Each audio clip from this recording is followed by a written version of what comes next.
Hello everyone, कैसे हो आप सब। उम्मीद करती हूँ आप सब बहुत अच्छे होंगे।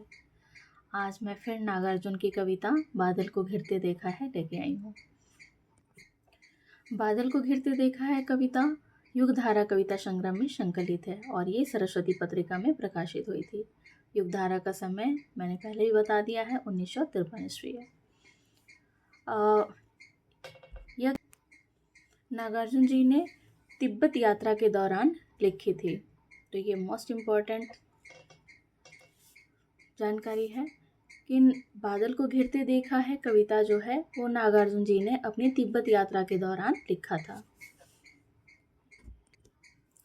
इस कविता में कवि भारत के अतुलित प्राकृतिक सौंदर्य, समृद्ध सांस्कृतिक परंपरा की सांकेतिक अभिव्यक्ति करते हुए भारत के राजनीतिक एवं सांस्कृतिक पराभव को अभिव्यक्त करते हैं। इस कविता में प्रकृति की सुरम्य कल्पनाओं में रमण करते हुए कवि तत्कालीन परिवेश के यथार्थ पर आकर टिक जाते हैं और अपने भीतर एक अनजानी व्यथा अनुभव कर पुनः जैसे उसी काल्पनिक मनोरम दुनिया में लौट जाना चाहते हैं। इस कविता में कवि ओस में भींगे कमल पुष्पों, कमल नाल के तंतु, खोजते हंसों और चकवा चकई की प्रणय कला, कस्तूरी मृग की उद्विग्नता का सुंदर वर्णन कर यथार्थ की भूमि पर आ जाते हैं और अपनी कविता के माध्यम से कहते हैं कि अमल धवल गिरि के शिखरों पर बादल को घिरते देखा है।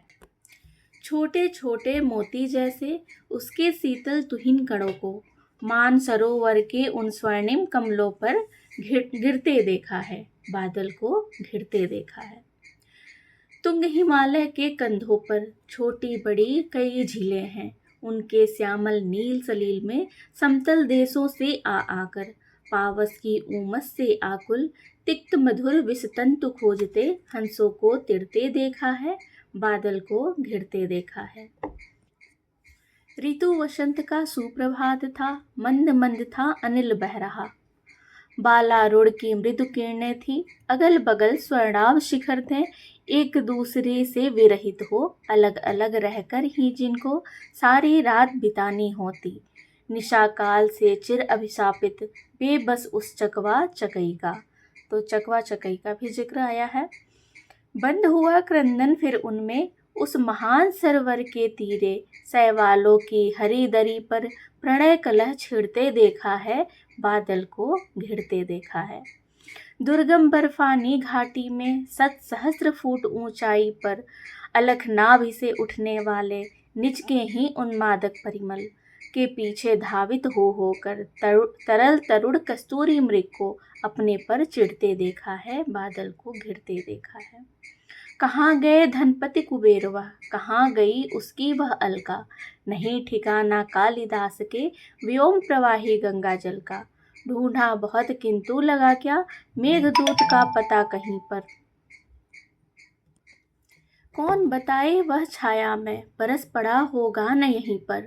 जाने दो वह कवि कल्पित था, मैंने तो भीषण जाड़ों में नभचुंबी कैलाश शीर्ष पर महामेघ को झंझानल से गरज गरज भिड़ते देखा है। बादल को घिरते देखा है।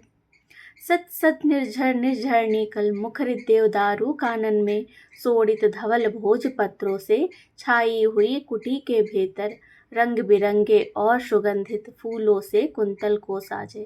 इंद्रनील की माला डाले शंख सरीखे सुघड़ गलों में, कानों में कुवलय लटकाए सतदल लाल कमल बेड़ी में। रजत रचित मणिखचित कला में पान पात्र द्राक्षासोपुरित रखे सामने अपने अपने लोहित चंदन की त्रिपटी पर। नरम निदाग बाल कस्तूरी मृग छालों पर पलथी मारे, मदिरारूढ़ आँखों वाले उन उन्मद किन्नर किन्नरियों की मृदुल मनोरम उंगलियों को वंशी पर फिरते देखा है। बादल को घिरते देखा है। इसमें पूछ सकता है कि कौन से वाद्य यंत्र का जिक्र हुआ है, तो वंशी का जिक्र हुआ है कि मृदुल मनोरम उंगलियों को वंशी पर फिरते देखा है। बादल को घिरते देखा है। धन्यवाद।